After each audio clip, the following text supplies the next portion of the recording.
Money. Money's emotional. And think about the emotion that is stirred up when people say it's complicated. Money's complicated. If you believe that, then you'll find that evidence. You'll live that out. Believing that money is complicated actually prevents prosperity. It kind of leads to inaction or being over reliant on someone else. I really feel like a lot of corporations profit on the belief of, you could never know, or feeling that you could never be enough to figure it out. And so they go, oh, just trust us. But trust them with what? Your money? That's only part of the story. There's also like what money can do for you, what you want with money, why money's important. You know, what value is it to you if it's just tied up, if it's just locked away, if you don't have an exit strategy or plan to get to it or to plan to create cash flow or benefit from it, or if you always feel guilty for using it. See, like bad ideas and bad philosophies and bad mindsets, they just create money blind spots. Blind spots are the things that you don't see that hold you back. They create stress, fear, worry. They lead to scarcity. And it really has people buy into myths that actually create risk. So we know a blind spot when you're driving, right? It's like you look in the mirror, but if you didn't look over your shoulder a little bit, there might be someone in that one spot that you don't see. And this happens financially all the time. The reason it happens financially is through ignorance, through not knowing, through that emotion that gets us to feel fear or greed. See, greed creates a lot of emotion. And the higher the emotion when it comes to investing, the less intelligence. So we've got to figure out where are the money blind spots. And to get there, it's about moving beyond money blocks. We have to shine some light on those blind spots. I mean, maybe a lot of these blind spots or money blocks were handed by preachers and teachers and family and friends. I always have people say, oh, man, we need to teach money in school. I'm like, do we? I mean, money's not the same as math. I know we use math to interpret money to a certain degree, but math isn't very emotional, right? So if we all of a sudden have teachers who are already burdened and have so much on their plate, and now they have to teach about money when they've actually been feeling underpaid, underappreciated, on a fixed income, the only way to get more is to maybe work, another job or to get an advanced degree. And a lot of time it's around trading time for money, but that doesn't mean they understand that money is a byproduct of value creation or that money has a lot of dimensions to it, because it's not just about saving and scrimping and accumulating. It's not just about looking at numbers on a spreadsheet. There's money personas, there's money beliefs, there's money blocks like we're talking about here. And so for a lot of people, they developed a lot of these money blocks, usually before their brain was fully developed. And a lot of times it's when people take on these beliefs that don't serve them. And what I mean by taking on a belief before your mind was developed, I remember hiding under the table. And my mom was paying the bills, and she was really frustrated. And she was like, you could feel the stress and the conversation her and my dad were having, that it was really stressful, because sometimes as a coal miner, that my dad worked at these coal mines, the mines might go on strike, or, there's just unpredictable what's going on that way. And, raising a family, it could be kind of expensive. My mom, I remember saying, oh, we're getting killed by this insurance, like killed by the insurance. It was it was time for all the insurances to be paid. Maybe they're paying annual or whatever it might be. And I remember thinking, man, that sucks. Like, so when I talked to her that day, I'm like, what do you mean like insurance? She's like, oh, all of our bills, all of our money just goes to pay bills. There's nothing left over. And she is so good with being frugal and being mindful. But in today's world, we're just seeing all the time where there's a lot of fear that comes out, because people are like, how are they ever going to, how's your kid ever going to afford a house? Or what happens when, obviously everybody starts talking about the price of eggs, even though the price of chocolate's gone up 50%. The good news is I've opted out of eating chocolate, so that's kind of nice. But at the same time, that's a pretty big inflation rate in just one little period of time. And so now when people are like, oh, how am I ever going to afford a place to live? Or they start worrying about, like, am I going to have enough for retirement? Or they start to identify themselves as their money. Like, oh, I don't have enough money. That means I'm not that valuable. I know I've felt that way before. I've been caught up in my thoughts of my net worth. And when it wasn't as high as I thought it would be or should be, or I had friends that were worth more, I happen to roll with a lot of people that are worth hundreds of millions of dollars. And you know what? If I'm unclear about money, I start to compare myself based upon someone's money. But money's only part of the picture, because what about purpose? What about cash flow? What about feelings of prosperity? What about having a quality social life? What about a life design, that life you don't want to retire from, where you enjoy what you're doing from day to day? These are all components, and money's a piece of it because it can help us as like a fuel. So yet a lot of people don't see it as a fuel. They see it as a necessary evil. Think about that word, necessary evil. They might think it's bad, wrong. Or those that have it, you've probably heard dirty, filthy, stinking, right? Like it's like there's all these notions that create these belief systems that all of a sudden it becomes confusing about money, because it's like, hey, I want more money, but if I have more money, I'm a bad person. Hey, money's the root of all evil, but I want more of it, so does that make me evil? See, it's because of these dilemmas and these confused statements and belief systems handed down, because maybe you heard someone say something one time and you're like, you took that on. You're like, oh yeah, they are too materialistic. I mean, I think one of the most ridiculous things I ever was said to me is my college roommates, his girlfriend was like, oh, you'd really get along with my friend. I'm like, tell me more about her. Well, she's pretty vain and shallow. I was like, oh, great. Yeah, I guess she saw me as pretty materialistic. And then we think, oh, if you want something material, then somehow that's bad or wrong. Or, what about, I remember I bought a Bentley. When I bought this Bentley, I remember my brother-in-law telling me, he's like, dude, don't you feel bad? I'm like, what do you mean? He goes, well, you could actually be giving that money to charity, but instead you bought a Bentley. You don't need that kind of a car. It's like, well, are you saying it's an either or?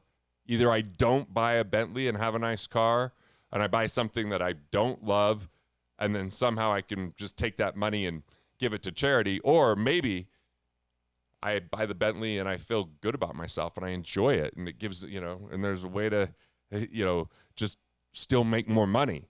That it's not some finite game, that it's just, if you have one expense, that means you don't have money for something else. That's where people get in this reductionist thinking. Again, a blind spot because of the emotion of money. It was also funny. I was at this like family event. It was my wife's side of the family, and her mom's brother married this woman. This really nice woman. She's really great, but she did say something. She's like, oh, wave some money and Derek and Garrett will come around.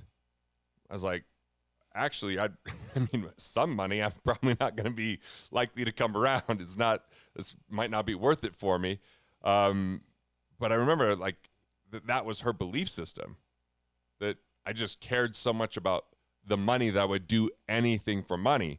And that's just not true, because on the drive up here, I was talking to my son, Breck, and Weston, my video director, and we're just having this conversation around options trading, about day trading. And I was like, it's such a waste, because it's a win-lose zero-sum game. One person trades and the other person trades, and one takes the money and the other one loses the money.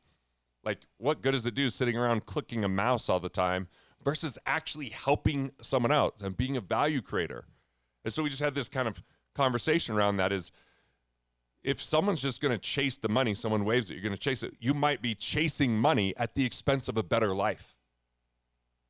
If it's all about how do you make more money, how do you save more money, what happens if that savings comes from destroying your life, not having the energy because you're constantly exhausted and overworked and saying yes far too often? What I find is as people get wealthy, they start learning to be really selective and say no to a lot of things that might make a little bit of money to reserve for the very best of what they could bring to the world. And so that's a blind spot for most people, is if they don't understand what they're capable of and what their value is and how they add the most value, and then they get addicted to yes.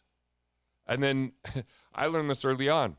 I learned it because when I was writing my first book and I wanted to hit up the New York Times bestsellers list, and I wanted to get it in as many hands as possible and having the most people read it, and there was definitely a little bit of ego in that, I just said yes all the time. And my wife was like, you know what? I feel like a single mom. I feel like you're on the road all the time, and I go to all these things, and people are like, where are your husband? He's like, oh, he just did another speaking event. Why do you always say yes to them at the same time not realize you're saying no to us. So maybe that's where my aunt was like, yeah, wave some money. And Garrett said, yes, if there isn't an intention behind how you want your life to go, what your parameters are. And you know what? One of the things that happens is I didn't, especially in today's world, I don't have to do it that way. I could do that virtually on a podcast, or I could do it virtually by streaming in to an event, which I do that kind of stuff all the time, or what I'm recording right here. I'm an hour from my house. I can go back and hang out with my family. Whatever the constraint is in your life where you're like, oh, this is what I get stuck in, say, what would it take for that to be different? How would I have to be more resourceful? What would I have to change in order to improve my life, in order to have a life I didn't want to retire from? See, Bob Marley was quoted as saying he was so poor that all he had left was his money. So money's a byproduct. It's on the right side of the equation. It's what it's our mental capital, our ideas, knowledge, wisdom, times our relationship capital, people, networks, and organizations. That's what determines our financial capital. And if we chase financial capital without developing our mental capital or growing our relationship capital, then that's where people get stuck, working too hard, having too many financial blind spots, having a lot of money blocks because they're exhausted. They've given so much just in the name of making money, but not in the name of enjoying their life. See, some people will do anything for money, and they love money and they use people instead of use money and love people. Like, money's great. It's a tool. It's a tool. It's a thing that allows us to store energy and then tap into other people's energy because of the value we created for someone else so that there's more efficient exchange.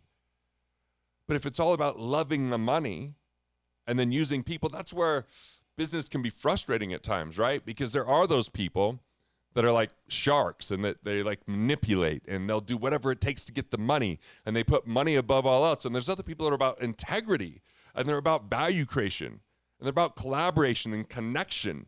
And money becomes a really efficient way to utilize and grow that, but it's about loving the people. Like, what would love do? That's the question, not what would money do. Behind money is a lot of people are chasing money because they think it could fill the void of not feeling lovable. They think it could fill a void of something that happened when they were a kid, and they're trying to prove everyone else wrong. That's how it was for me. Hey, if I could be a millionaire, I used to think when I was a little kid, then I could, then I'm not stupid. Then I'll be respected. Then I'll have made it. But the problem is that could be an insatiable, an unfillable void. Until we learn to heal ourselves and value ourselves and have intrinsic, know that we're intrinsically valuable and that money is a tool and it is a measurement and a scorecard, but not the scorecard. Happiness, fulfillment, relationships, purpose, connection, all part of the ingredients as well. Like, prosperity is a recipe. It's not just one ingredient. Now, a missing ingredient can lead to less happiness and fulfillment, but a wrong ingredient doesn't necessarily make the recipe better. It might make it worse. So money is a tool. It's just misunderstood. I mean, I know so many people that are like, hey, money, make me happy. But money alone can't provide happiness. It can help. People that don't have enough money to cover the basic necessities, having a roof over their heads and, heater or air conditioner, depending on the time of year, and ability or access to get good food. There's places in America where there's no grocery store within 10 miles or further, and people are buying their meals at the dollar store, the Dollar General. So it's all sugar and it's all candy. And you know what? Money will help them to be happier, because if they could live in a place where they have access to better food, if they could live in a place where their first thought when they wake up isn't, am I going to be able to pay the bills, or they lose sleep because they're worried about it, like, there's no doubt money will make them happier. But if someone doesn't heal their relationship to money, doesn't understand what held them back from the time they were a child, or identify where there's mistakes and misbeliefs that lead them astray, or thinking money's something that it's not, or like, there's all these things that if it doesn't get taken care of, money can actually make matters worse. Now, so let's be clear again. money for the foundational pieces. You know, room, board, like just having food, it's critical for happiness. But when we get above the baseline, it's a mixed bag. It's a mixed bag. Because money can definitely rent happiness. Like, I was super happy the day I got that Bentley. But after a few weeks, I didn't really care. I'm not a car guy. That's not what's important to me. And I've seen videos where people are like, oh, millionaires, they don't waste their money on new cars. Really? Like, that's the ingredient? Like, you got to realize most people are being trained and indoctrinated that the way to become a millionaire is in things outside of your control that also require discipline. So what do I mean by that? If instead of you buying a new car, you might hear from some so-called gurus, buy an old car because it loses value when it leaves the lot, and then take the difference and save that money into a diversified, mutual fund, and then in the future, you're going to have all this extra money. Well, there might be some more maintenance on that vehicle, or there's other people who say, you know what, never own a home. Now, some of these people live in New York City, which is easier to say. They're like, never own a home. It's just a waste of money. And there's other people say, oh, a home is where you're going to get all your wealth. I disagree with both. Like, even if home equity is where most people store their wealth, it doesn't actually create more cash flow. It doesn't actually help people feel wealthier if they don't have a way to tap into it and utilize it. And a bigger home might require more utilities, might require more stress, might require more support and help. So it's not necessarily this wealth building tool. It's a luxury item that you might enjoy. And those people that say you should always rent, they're trying to put in your mind what's important to you or not important to you. And this is where people get in that stuck place. Oh, well, so-and-so says never buy a new car. I'm going to buy a used car. So-and-so says I should never buy a home. I should just rent. But then there's the other gurus saying the other thing. And this is where it becomes confusing. Millionaires buy luxury cars. Millionaires don't buy luxury cars. Millionaires rent. It's like, we've got to help you understand what is it that you really want and what doesn't matter to you, so you can go all in on the things that really matter to you and focus on value-based spending, mindful cash management, and most importantly, understanding where the money blocks and money blind spots are that are actually confiscating your wealth, draining your energy, and forcing you to listen to people that may not be completely aligned with what your plan is supposed to be. See, there's all these people out there trying to sell you their plan.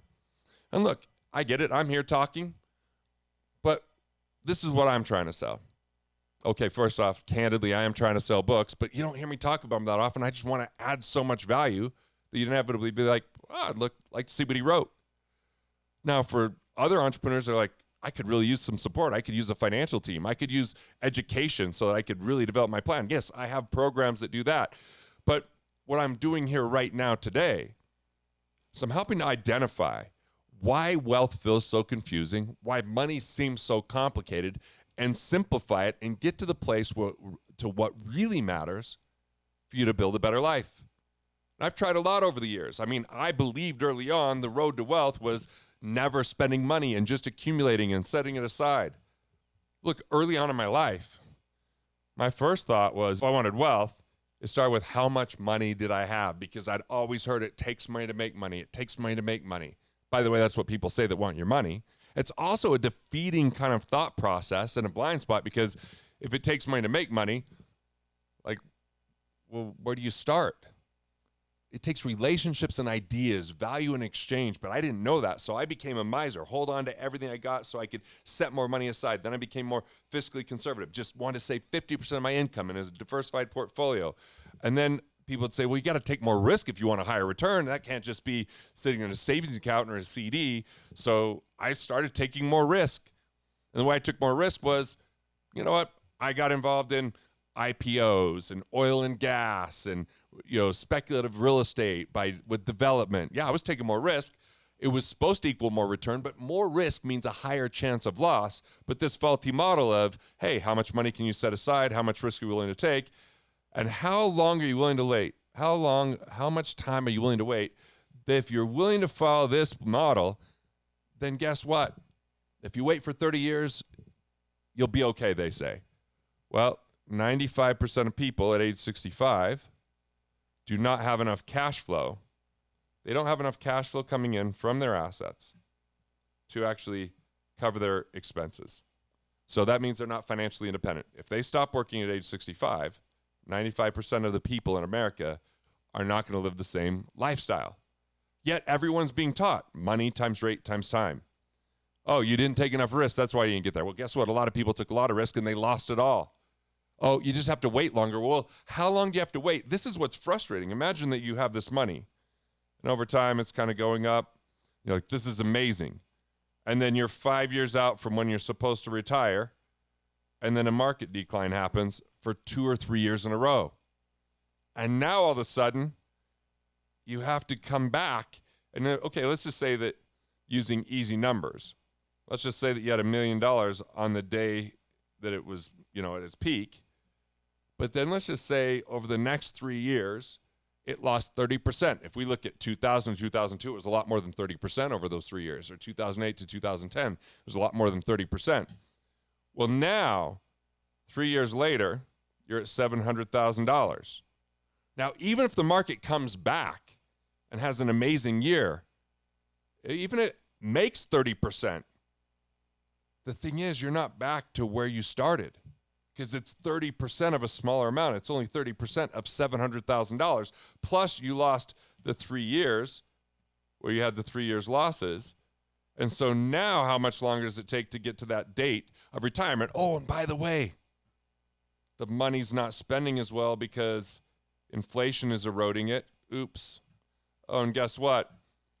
They might have changed the tax rates because maybe they were deep in debt to the tune of $37 trillion. So this is a really out of control, frustrating thing that has people be mindless. Set money aside automatically, wait for long periods of time, take a bunch of risk in things you don't control, and hope for the best. And guess what? That hope gets crushed. That hope gets crushed because it's not a good plan. And this is where the blind spot is.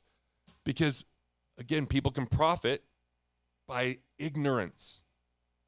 It takes money to make money. They're making money off your money.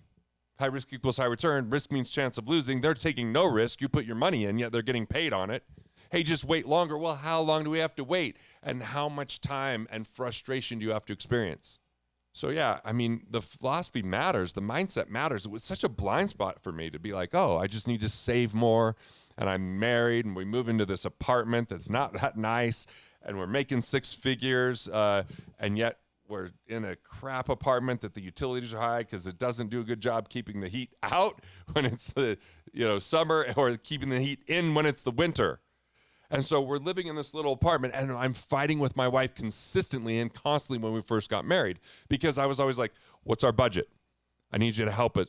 And why did you spend money here? And let's not spend money there. And we can save money if we do this. And everything was about reduce. It was really destroying our relationship. My wife said, what happened to the guy that I dated?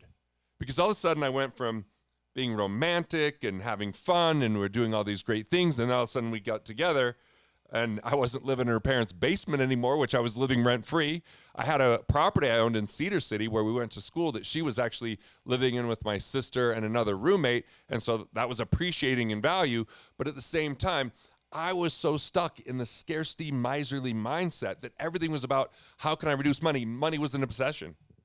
Money was taking over my life, and it was starting to destroy my marriage. My wife was like, that first year of marriage was our worst year. We've been married for 23 years, or it's going to be 23 years in June of 2025. But that first year was so hard because I was messed up around money.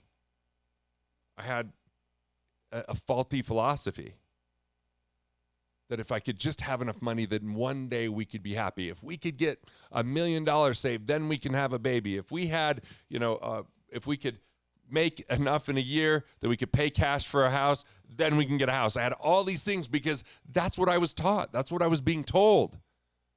And that's what came from my family who had trouble with money, with having to leave Italy to come to America and then not making enough to get a house. And my great-grandfather didn't get to see his daughter till she was 7 years old because he left when his wife was pregnant and he couldn't put food on the table. I get that I was fearful that kind of got handed down. But it was crazy how obsessed I was with the wrong philosophy. Then all of a sudden, I make this shift where I'm like, wait. It's not about reduction. Wealth is about production. It's about more. But I didn't understand what more meant. It was just like I should do more, have more. I didn't think about being more. I just thought, look, I've got money. I need to invest. I'll become an investor. I read The Cash Flow Quadrant by Robert Kiyosaki, a fantastic book. And I was like, I'm trapped on this side, on the left side as a self-employed, not as a business owner or an investor. I'm like, I have to become an investor. So I tried to skip too many steps. I started a hard money lending fund. I invested in oil and gas. And all of a sudden, all this money is being invested in things that I'm not really an expert in. And I haven't fully built the right team. I'm just talking to the first people I talked to in my 20s. And you know what? It lost so much money for me. And what's most frustrating is I bought so much real estate that it took a long time to find the real estate, finance the real estate, get renters in there, do property maintenance, and I end up losing money after putting in all this work doing the things I hated to do, things I didn't want to do because too many gurus said that's what was supposed to be done. That's how it's supposed to be.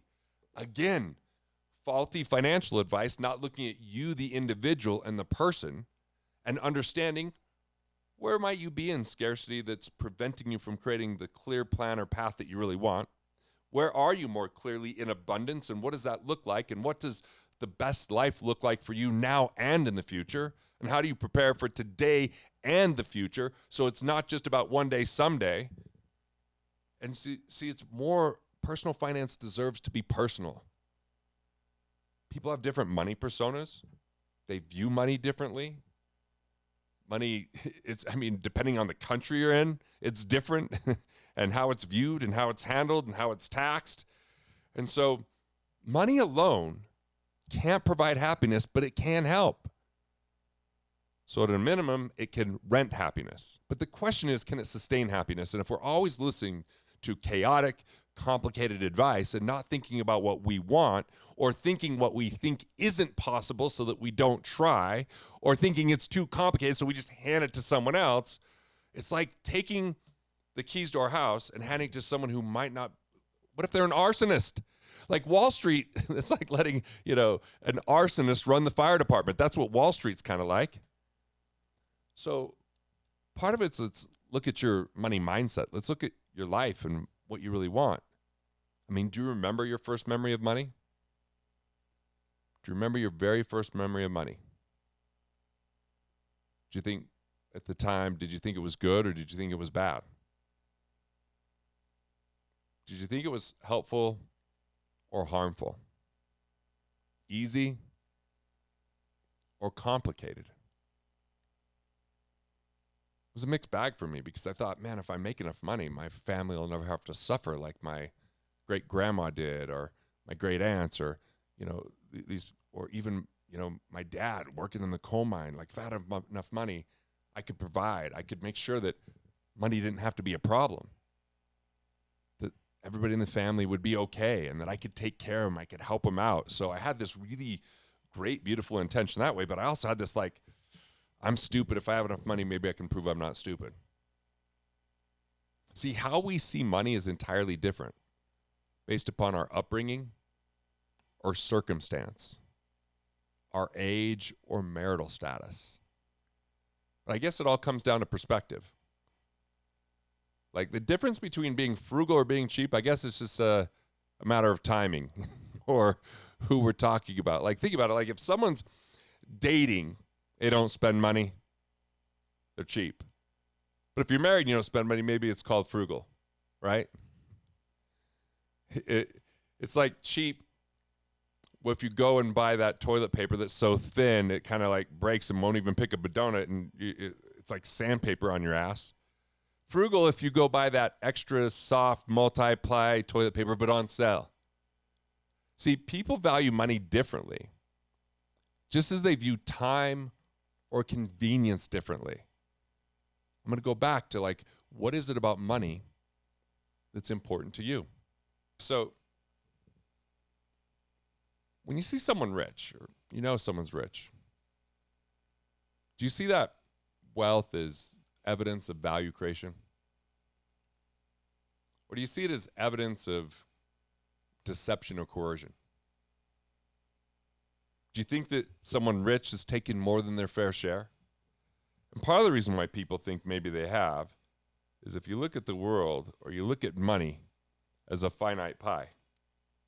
Well, there's only so many slices of the pie. And if someone takes this big of a slice versus this big of a slice, well, I better be more competitive so I can get a bigger slice of the pie. But the thing is, it's not like a pie that once it's gone, it's gone. It's more like people that they can have kids and how they repopulate, or animals. I mean, it's innovation and ingenuity. See, it's exchange that creates wealth. It's about, can the dollar circulate more? The more often it circulates, the more times it exchanges hands. And what would make this happen? It's value. Value makes this happen. The more value that's produced, the more exchange that's created. So it's not like a dollar is spent and now it's down to zero. It's like, oh, that dollar spent, it's gone. Like I just saw that it said last week, $1.7 trillion lost in the stock market in one day. Okay, so let's ask, is it lost? Did it die? Did the money go away? It did not. It's in someone else's hand. So when we think and when we're taught and when we hear that money is lost, it's not lost.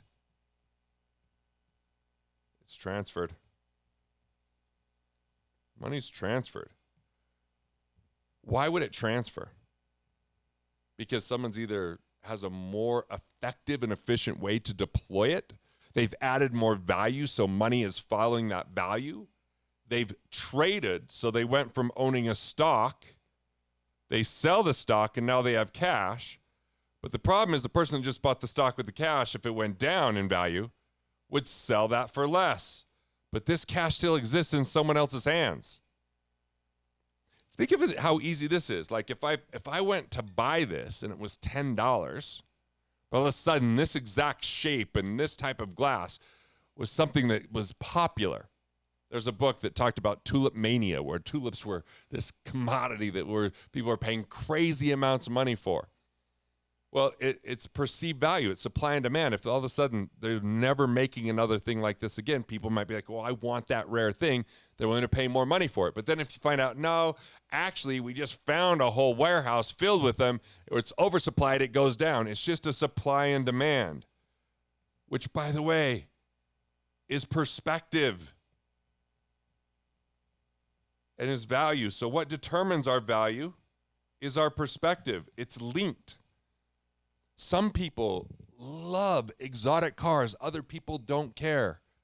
Some people love luxurious hotels. Other people just want a comfortable bed to sleep in. Some people are foodies and, they can't wait for the newest rendition and alchemy that comes out to be this amazing blend and fusion of Asian food and Mexican food to something that's a new creation. And other people are like, it's just fuel. It's perspective.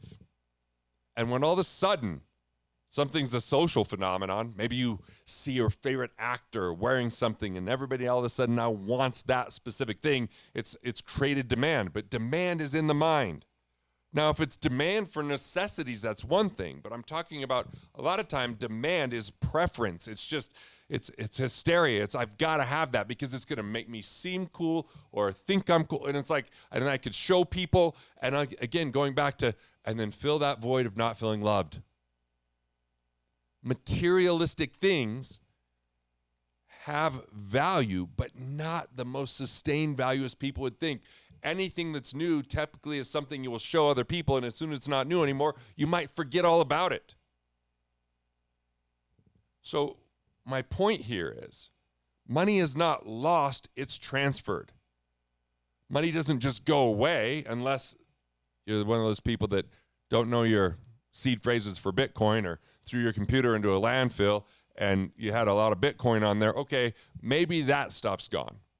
But when we hear about losses in the market, it's transfers. We even have something, just, I don't want to get overly technical here, but there's calls and there's puts. So what we're talking about here is options trading.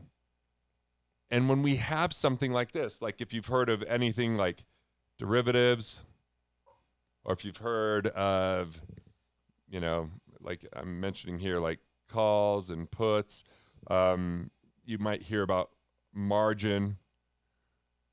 these are all ways to use smaller amounts of money to have exaggerated upside, where you're essentially creating leverage.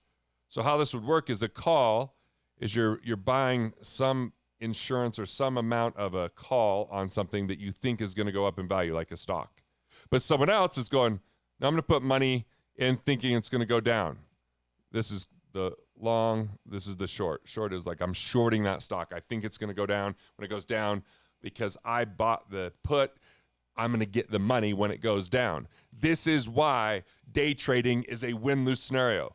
One person buys this, the other person buys this. One person wins, the other person loses. Now, hey, we can make it way more complicated with straddles and covered calls and all this kind of stuff. But the thing is, what if we just went to the world of value creation and not just seeing everything as, oh, that's now gone, there's been a loss, and we understand it's knowledge and value that actually transfers money.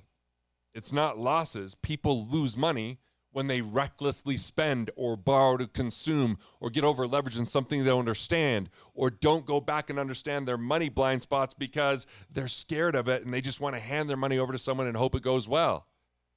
So our blocks, our money blocks and beliefs, they go hand in hand. So here's one. Got to hold on to what you got, because you never know if it'll be enough or if it could go away. So that belief system can create scarcity where people hoard cash. You've probably heard the people say, well, I'm going to put it under the mattress, or they, literally put it in a safe, or they just put it in the safest things. But even if something's safe and stable, it might lose to inflation because the value of it goes down over time versus what the money would have bought today. Or there isn't enough to go around. That's another form of scarcity, right? That's that finite pie that I drew. Oh, if one person has something, it's less for the other. And that's true in day trading and options, but that's not true if I actually, if I sell a book to someone and they get value from that book, I got the money, they get the value, they might be more productive, keep more of what they make, avoid financial mistakes and ruin, and all of a sudden we both end up wealthier. If I buy a vehicle, whoever created that vehicle, whatever company, they get the money, I get the vehicle, but they can produce that vehicle so much more elegantly, efficiently, and effectively and safely than I can because it's not my expertise. So money keeps circulating. It doesn't die. It keeps going around. But again, if we get into these belief systems and these blind spots, zero-sum game, win-lose, competition over collaboration, always feeding on envy and jealousy of someone having more, so we better just take what we can and then justify if we do something less than ideal. I mean, that sounds crazy, but one of the biggest problems we have is that most people, I think, are inherently good. Now, people have extraordinary circumstances in their life that can get them to feel very angry and frustrated and hateful and you've probably heard the saying, hurt people hurt people. So I get that some people have these crazy tough circumstances. But I think inherently we're good people. It's just that some people value security and money so much that it justifies them doing things that are bad. Like I had this guy. I considered this guy a mentor. He was always seemed so abundant and generous, and he was, he had an investment fund, and and I went and I met with the real estate people that worked on the fund. I met with the property management people. I met with the forensic accountant, and then I did so much due diligence to say, like, he's paying a really high interest rate, 1% a month. Could this be possible? And well, they were going to just sell some of the real estate property by converting the apartments into condos, and they had 30% of the people that could qualify for buying the condo and wanted to, so they didn't have to move. But he got a bit greedy because there was a time where that was just appreciating so fast. He's like, well, maybe I'll hold on to that and we'll use the money to go buy even more properties. But eventually the economy started to go down, and he started to use new investor money to pay old investors' interest rates, which makes it a Ponzi scheme. You're not allowed to pay interest payments with new investor money. That's a pretty slippery slope. And so it was so important for him to pay interest to these 700 investors that he started to lie. Say everything was business as usual, and the check, I don't know why that didn't get, it must be an account issue. We're switching banks, or we're just waiting on this loan. And all of a sudden, he thought these were going to be little white lies to buy him time to get to the other side as soon as the economy changed. But because he was so wrapped up in the identity of being the guy who paid interest, and that he thought that that's why people loved him, he did all this stuff where instead of telling them the truth of like, hey, we're struggling, the economy's difficult, we didn't actually convert to condos and sell the properties, we decided to acquire more property, we're not going to be able to pay interest, but he's so worried because now new people wouldn't put their money in, and now old investors would be upset, and this guy ended up going to jail. I had money with him.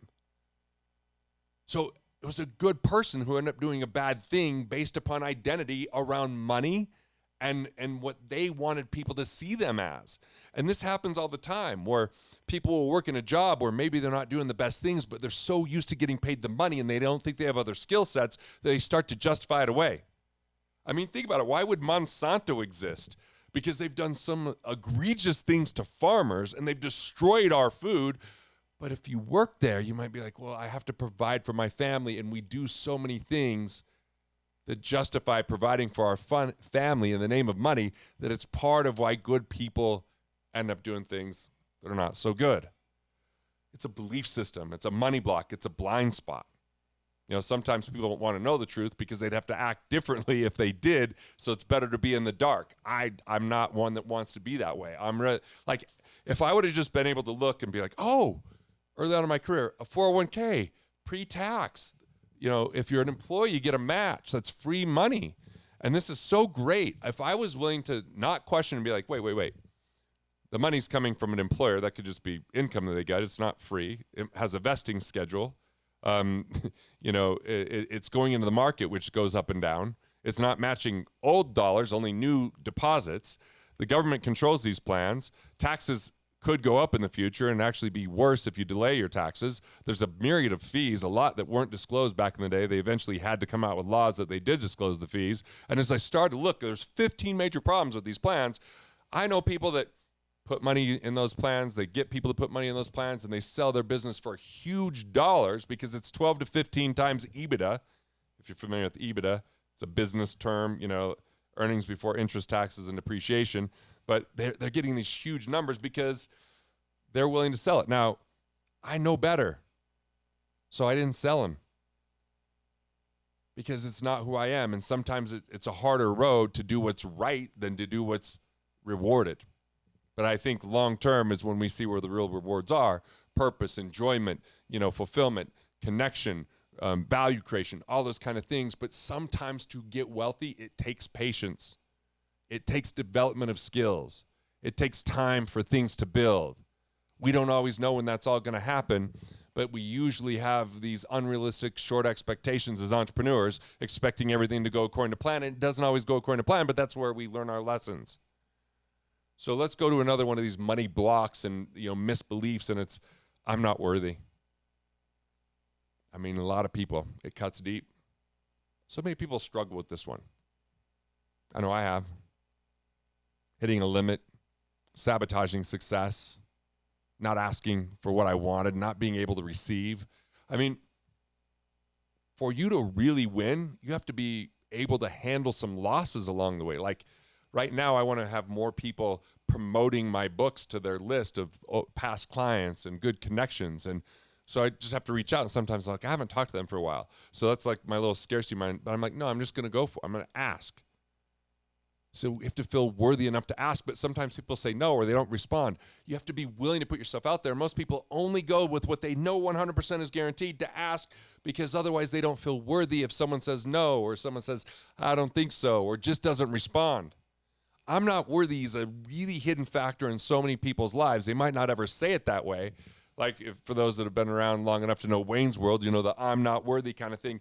It's really this subconscious sabotage that happens because of something happened in our childhood where it makes us feel not worthy, or we feel like, who are we to do that? Or we feel like I'm not lucky. Like there's just so many limited stories, and the stories we tell ourselves and others, if they come from that place of I'm not worthy, will be limited to what you could actually accomplish in the life you could actually live.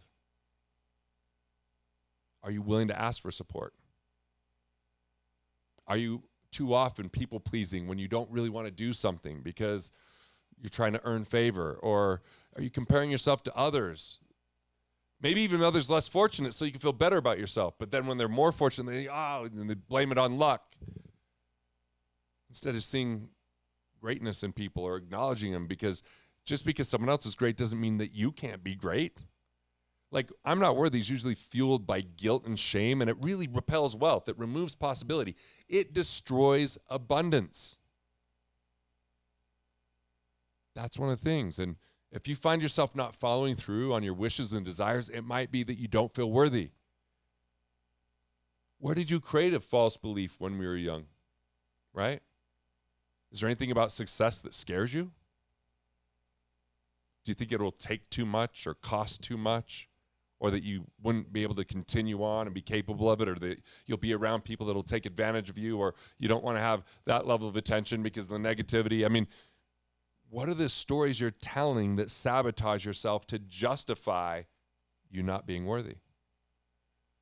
This is more than willpower. It's overcoming beliefs that prevent action. It requires work. Like, I want my money mindset to improve. So I'm in groups where I'm, learning from other brilliant thinkers, whether it's masterminds, whether it's, Dan Martell's elite group or hiring him as a personal coach. It's like, I do somatic therapy with MDMA. I did 10 sessions over the last several years. Like, these are all things that help me to be like, I'm worthy. Now, let's go to another one. Here's another money block and belief. It's too complicated. Just because we don't know something by ourselves doesn't mean we can't become more resourceful and learn it. I'm still, right now, constantly saying, how can I be better on video? How do we reach more people and deliver something that's truly transformational and helpful? It's a consistent conversation. I'm talking to my friends that are great at this and associates in my team. It's about being more resourceful. Just because you don't have the answer doesn't mean you have to do it all alone. Maybe it is complicated if you try to do it all by yourself. See, a lot of times saying it's too complicated is usually about protecting ourselves from disappointment or not being able to accomplish something beyond our current ability. What if we say we want to do something or we're committed to something we don't accomplish? What will people think?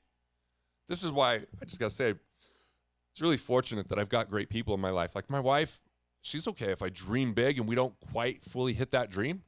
She still loves me, and it's a safe space to declare that to her. I have great friends where I could share that vision and have it beyond my reach so that other people could rally around and feel safe enough. But I don't share that with every single person because some don't want to see you do well. But don't allow yourself to get stuck in protecting everything by doing less and saying less and or just blowing it off as being too complicated. Your current ability, it's not a limitation. It's what would it take to develop your ability? Financial intelligence, listening to something like this. Where could you be more resourceful?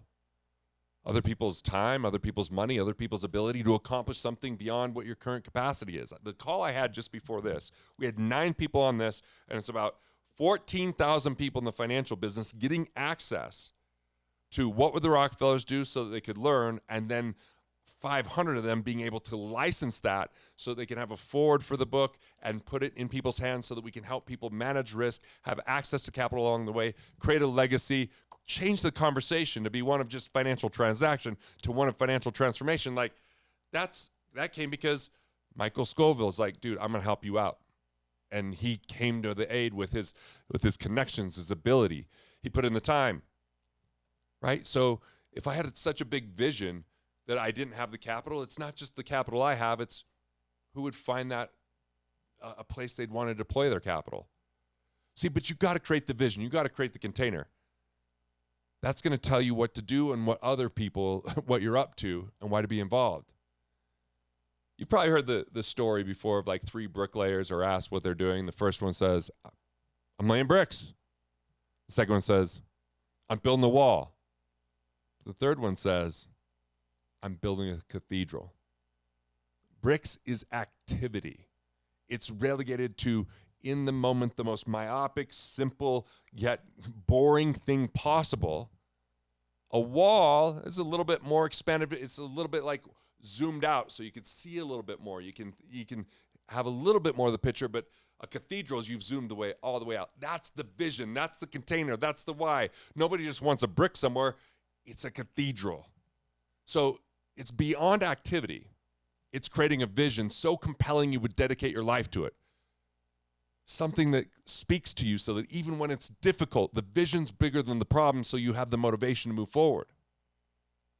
If you have purpose and make purpose profitable, that's better than just have a paycheck. Like when I talk to someone like, where do you work? Well, I do this and it has good salary and benefits. That's the bricklayer. That's the person with the brick. Talk to someone else like, oh, well, I do this. It's okay. I like doing this. I write. But then you talk to someone else and they're like, you know what I do? I help transform people's lives with the words that I put on paper to truly connect to people. Like it's purpose. Like, what is your purpose? And if you can make that profitable versus just trading time for money, which is just a paycheck. See, complicated is when we don't co-create. Means when we don't co-create, we're not willing to receive, going back to I'm not worthy. It's because complicated is when there's fear of failure, not knowing every part of the journey up front. Sometimes I love not knowing the part of the journey up front. Like when I said I was going to write a New York Times best-selling book, I'm glad I didn't know how to get there at the time because I would have been exhausted. I call that suffering the future. When people look at their calendar far ahead and they're like, oh, look at all this stuff I have to get done. And they start to suffer it before they get involved in it. They start to predict what could go wrong before they've even given it a chance to go right. It was complicated at New York Times. I didn't know how to get there, but I made the declaration at an event. Someone said, let me help you. And they found me a book promoter and a literary agent. I rewrote the book. We built a campaign and we pre-sold 22,000 books with only $6,000 on our list. That would have been overwhelming to think about from day one, but the excitement took me there, and then I just took it a step at a time. Knowing all the work in every step can be defeating and exhausting.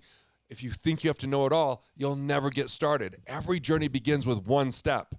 Just take another step, but make sure it's the right journey.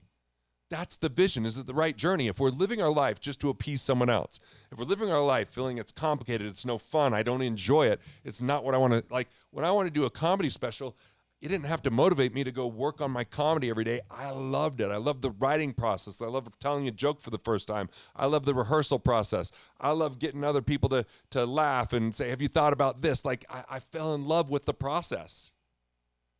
So find your life design, your process. How do you enjoy the process along the way? Where do you feel called and compelled? Not just like so calculated because it might create cash, but it destroys every aspect of who you are because it's exhausting. That's the key. Now, here's another money blocker belief. I can't trust myself. I felt this even recently. I lost money in NFT. Yeah, now the reason I did this NFT was, well, I could write a song with Steve Aoki, which I thought that was cool, get direct access to him. I had listened to some of his songs when I was in a psilocybin journey, and they were so profound, connected, made me feel close to God. It was like, this is awesome. So I meet him, like, yeah, I'm going to do this, because then I could sell that in the future, but now I get to write a song with him, and my son loves music, my other son loves music. I'm like, but I want to, then they could meet him, they could see the studio, they could see how this whole process goes. And you know what? He ends up just going, yeah, I'm not going to do this NFT anymore. And instead of it being a lifetime thing, he just decides to stop. Lost money in it. I sold my company with regret. I could have sold it for a lot more money to someone that I would have loved doing business with, but I sold it to a partner, which was the reason I was wanting to sell it in the first place. That was a regret. That's frustrating, right? I unwound a business partnership with a friend, someone that I was his best man, but it wasn't working. These things can hurt. These things can really hurt. But don't become a victim in regret and want to change the past. Me at that point feeling down after those couple hits, the NFT, the 2 partnership issues. You know what? I felt like I couldn't trust myself. It's like, how can I make these mistakes? And then I got coached, I worked with people, and I was like, man, it was part of the journey. It was part of the lessons. It was building character. It was helping me understand something I couldn't understand without going through it. what real manipulation looks like, what undervaluing myself looks like, what dealing with something when I'm disenchanted instead of standing for what is it that I really want. And what I learned is I wasn't a leader along the way. I didn't speak up when I felt the intuition. I tried to people please and keep everybody happy and moderate and mediate instead of just say, what's this going to take? Because we're a firm of collaboration. If we can't get there, no more. Don't become a victim and regret and want to change the past. Learn from it. See it all as perfect. Like, where you could build the character. It's a very expensive tuition, I understand. But it gives you a chance to ask, what do you really want? Who are you really? You can refine your vision and you can gain strength. It's kind of like weightlifting. Weightlifting is hard. I had to do Tabata burpees a day. I hated it, but I felt amazing afterwards. Sometimes we have to have mental weightlifting with experience. But if you don't trust yourself, when I didn't trust myself, what I was really saying is, I didn't trust God. Then I had to remember, I don't have the same perspective. I don't see the whole picture sometimes. I had to remind myself, things aren't happening to me, they're happening for me.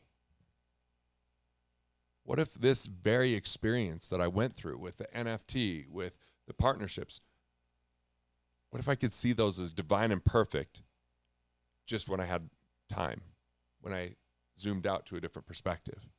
Maybe that's what it takes, is a little distance. Again, zoom out. Because when we're too close to it, our emotions get involved and they might hijack us. But in hindsight, it all makes sense. I blew out my knee when I was a teenager. I was playing basketball at a summer camp, playing really well, and I drove on. It was actually my actual teammate, but we were at this camp, so we were on opposite teams. And when I went to plant to do a layup, he bumped me and my knee blew out. I thought, oh, how terrible is this? But guess what? That's where I learned how to have employees, because I was a bit at 17 years old, had a business. And then I took state in business. Our baseball team that I didn't get to play after I blew out my knee, they didn't. I learned to let people care for me and take care. There were so many things that happened in that. I mean, I wasn't going anywhere in sports. I wasn't that good. I was good at 3-on-3 in basketball, but never like great at 5-on-5. It's just a different game, right? I was a okay pitcher, but I was too wild sometimes. You know, it's like that wasn't really what my career path was. But my life opened up through that situation. In hindsight, I was like, wow, what a gift. In the moment, I was like, this sucks. So what would it take to trust yourself? Maybe just understanding mistakes are part of the process, and they don't make you less lovable. They make you human. What would it take to cultivate the real lessons versus feeling defeated? Just this week, I was with my coach one-on-one, and we were talking about, what did I learn from the last business? And he was like, wow, those are good lessons. Like, you know, just ask yourself these questions. And talk to the right people, peers, mentors, where you can be vulnerable, because that's the key to learn the lessons and grow. Like in 2014, I went through mediation to buy out a business because the partner that I was with, he was deciding that was time for him to retire, and I was doubling down on the work. I didn't want to split that. And then I made a similar mistake years later because I didn't learn the lesson the first time, and the second time it was so much more painful. Don't make the same mistakes. And what I'm here to tell you is vulnerability is a superpower. It's hard. It's hard to be vulnerable, especially in the moment. Where I really learned about this was I went and spoke at this event called InvestFest, right? And it's 2008. I have a lot of real estate, over leveraged in some, and some I had a balloon payment that was coming due on this fourplex. It was a commercial fourplex that I had developed, and that personal guarantee, my partner was bankrupt, so I had tons of properties, so the bank didn't want to refinance me. They just wanted the cash. And before I went up on stage, this banker's yelling at me. When I got up on stage, I just said, man, let me just tell you what happened. And I was just honest about it. And I'm like, these are the things I'm going to do. I'm going to fly out there and meet with them. I'm going to talk to them about whether they're give me some time to bring in an investor. But I don't think, you know, going in and just handing them the property and them coming after me is going to make sense for either of us. They're a regional bank. They're under a lot of pressure.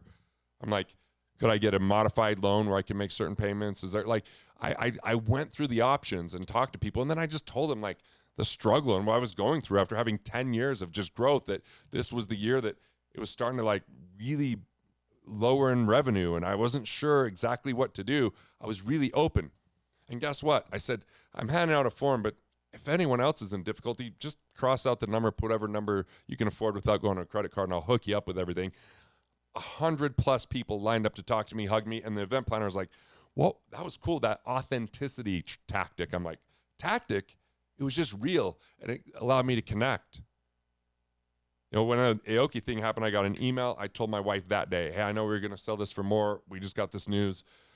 Maybe I'll look at suing, but it's not really my nature, and I think we can make more money just being focused moving forward. You know, and that's the thing. Move forward with new skills, more strength, and being of more value from the lessons you've had in the past. That's what happened in 2008 with that real estate experience.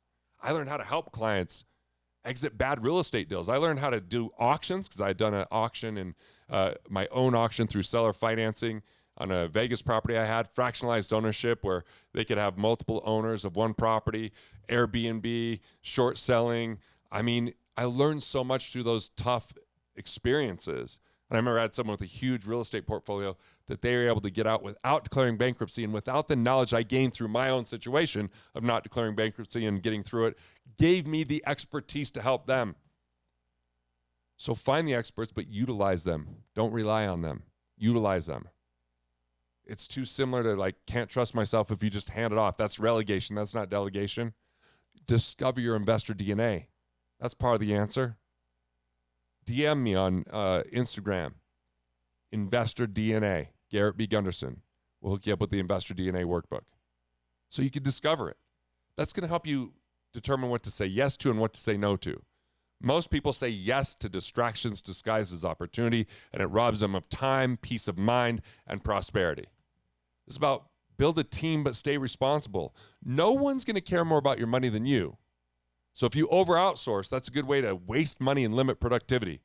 Be in the driver's seat, be part of the plan, get clear about what you really want, find out what's holding you back, find out those areas that you got to heal, what statements were said to you. I've done this with people right here at the Cash Cabin where we go back in the childhood, find out what the belief system was, and then there's so many cool ways to reprogram those belief systems to be one that's empowering, but a lot of it's just the awareness and identifying it.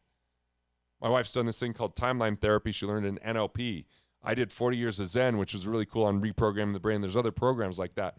But the thing is, most of us are walking around with all these blind spots and financial baggage that's actually holding us back and thinking that working harder is going to get us there. Working harder with that baggage is just drudgery. It's a grind. And what if you could have the wind in your back instead of in your face? You can get further faster when you learn these things. Build out velocity, plug financial leaks, know your investor DNA, grow yourself, invest back into your skill sets. These are the keys. Now, here's another money blind spot, or what I hear people say a lot is, oh, I can do it later. Yeah, when my wife says later, that's no. It's just a polite way to say no. This is the law of diminishing interest. When people say, oh, I'll do it later, other things in life will sabotage and take up that time. It's Parkinson's law. Time expands.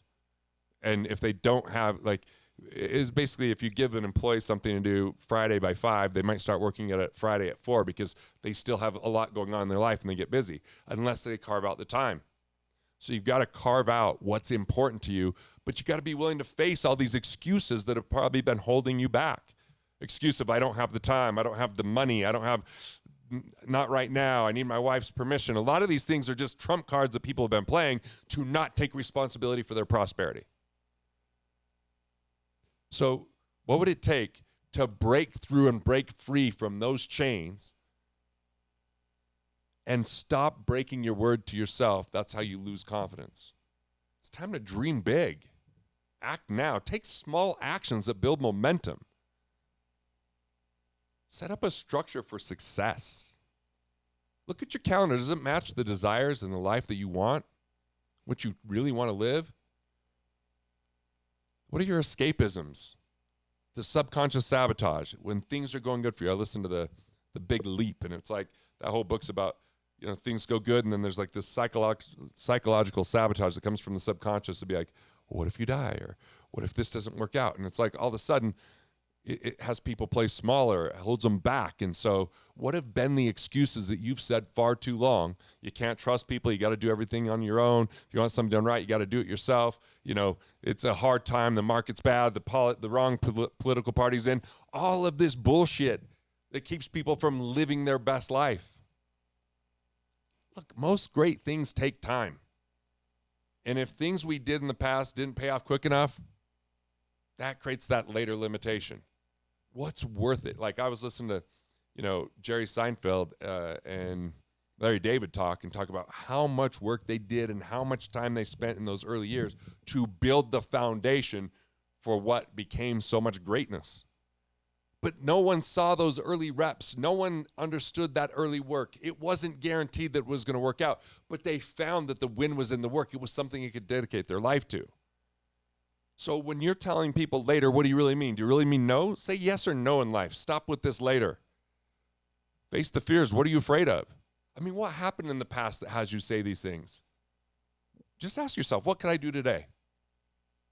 If it's the thing that speaks to you, what could you do today? When I had a hernia surgery back in November of 2020, I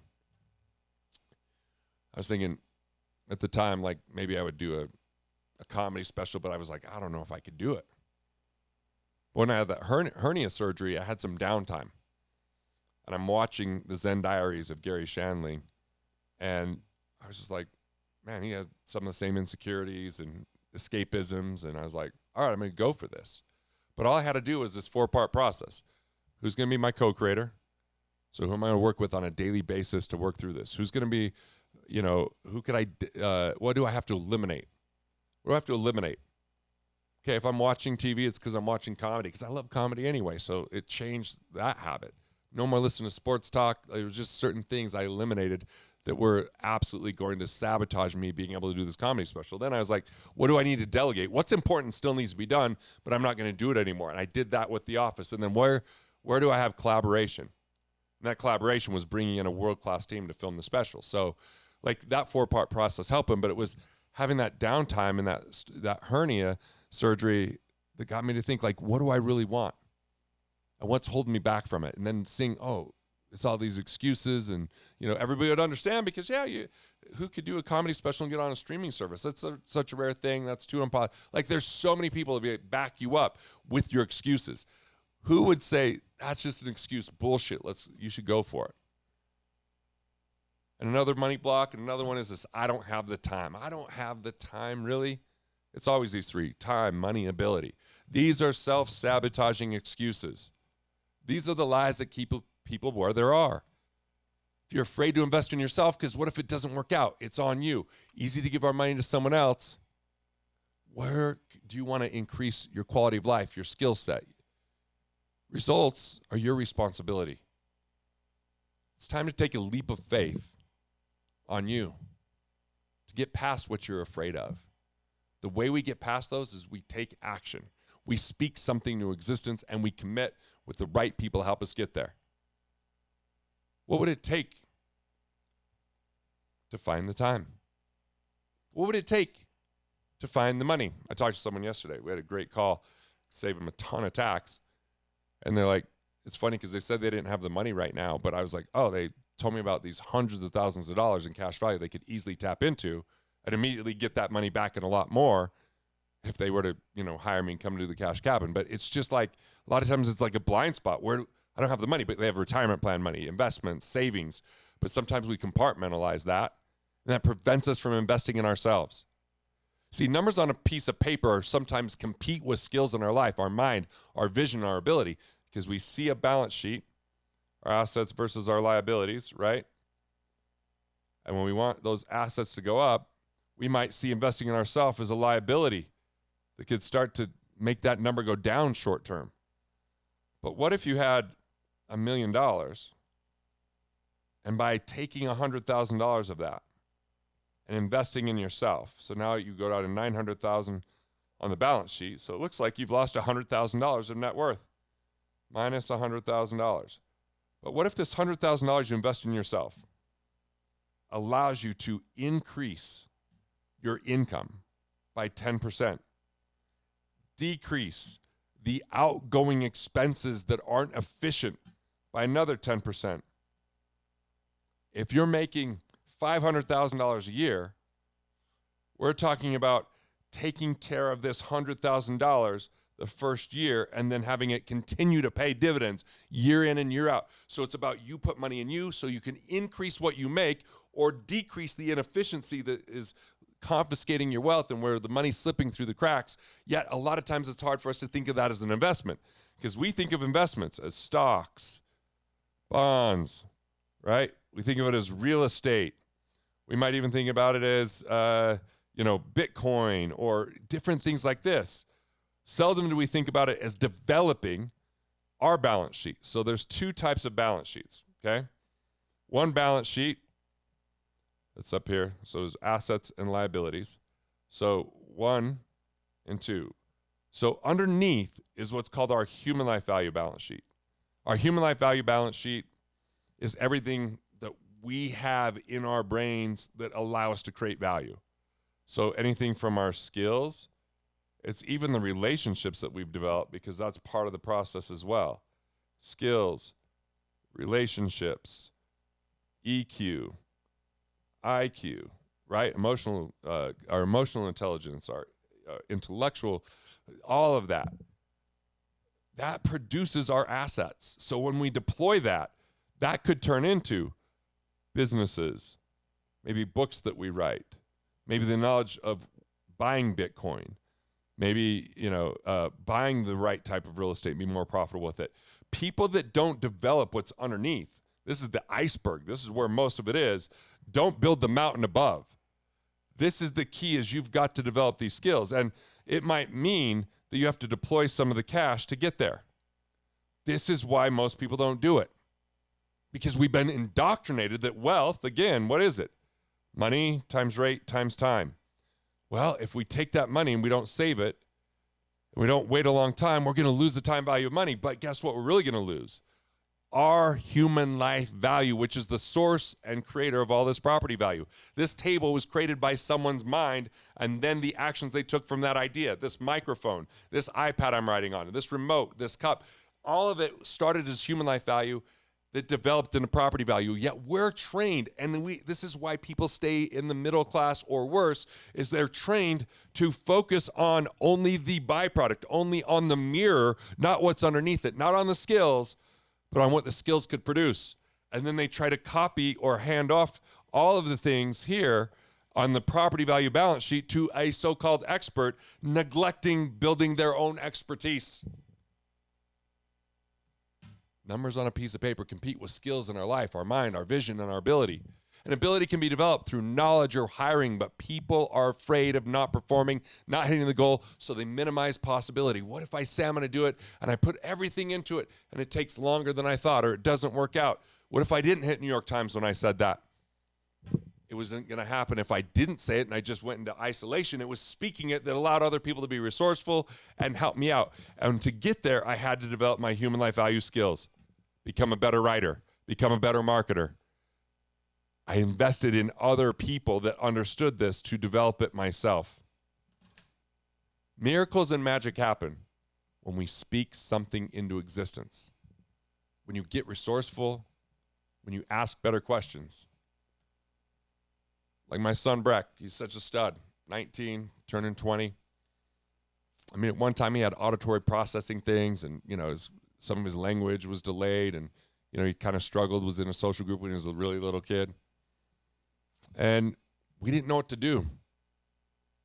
So we just asked, we read, we researched. We don't have the human life value at that time. We just had the desire. But from books to certain doctors, to programs, to events. I mean, my wife and I, we said whatever it takes, we'll be resourceful. We're willing to deploy the capital to find out how Brett can live his best life. And it happened. We asked and we found. We asked, we kept asking, not everything worked, but we didn't stop just because one thing didn't work, because he deserved to be in his very best health and live his very best life. And that's what we're committed to. And the same thing for you with your finances. Keep asking, keep going, find out what's going to work. All of that, because Don't go, well, I lost. I'm just now I'm going to hold on to what I got. Or, look, I've throughout this talked about my vulnerability of making mistakes. Those mistakes actually enhanced my human life value because now I had new skills. Now I had new lessons. Now I had more to contribute. I built more mental capital. So the other money block is I'm no good at this. It relates to what we're talking about. What would it take to be good at it? Like, to get good at anything, it's worth sucking at for a while. I remember giving this speech, had to be like 2003. Roberto Monaco, amazing speaking coach. He comes with a video camera. It's Costa Mesa. It's a weird setup. And I'm nervous as hell. And I had him come out there because the time before, there was someone that I had been listening to their audio tapes. This is how long ago it was. Their audio tapes called The Psychology of Winning. And, the guy that created it was sitting in the room, and I was reading from a damn paper and reading from a PowerPoint. And I was like, I need to become a better speaker. So Roberto comes. I was just as nervous in Costa Mesa. It didn't go well, but we worked on it. He broke it down line by line. Here's what you did good. Here's what you could do better. Here's what you did good. Here's what you could do better. Craig Manning, one of my coaches, he says, that's the thing is you always got to say, what are 3 things you did great and what's one thing you can improve on? It trains the brain and the mindset. It helps you to gain that strength. And so I became a great speaker over time, working with Larry Moss and Jean-Louis and Michael Port and Jonathan Sprinkles and Teresa Isla, coaches over the time to get better at what I was doing. I didn't have the human life value at first, but I got there. Don't just model others. Listen to your voice, your vision, your intuition, your dream, because then you'll be willing to put the energy and develop the human life value. Who do you know that you could learn from? Is there a mentor you could hire? I remember acting the first time when I wrote this one-man show with AJ Harper and Michael Ports, the director. I sucked so bad that day. There were 4 people in the room. It was embarrassing because I was in my head. I struggled. But then I hired Larry Moss, one of the greatest acting coaches alive. I rehearsed, and I got way better. You can get better if it's what you want and if you're willing to do the work. All right, we're getting towards the end here. Here's another thing about money. It's a block and a blind spot. I hear people say, I hate numbers. I hate spreadsheets. Hey, so do I. I don't want to sit and look at spreadsheets all day. Balance sheets are helpful and income statements are helpful.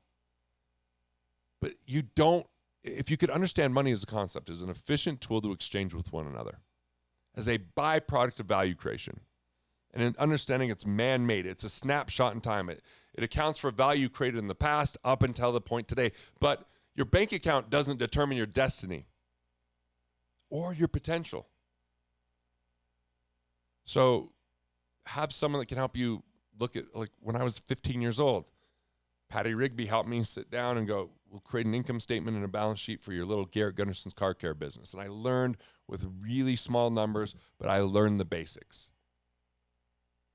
Start somewhere.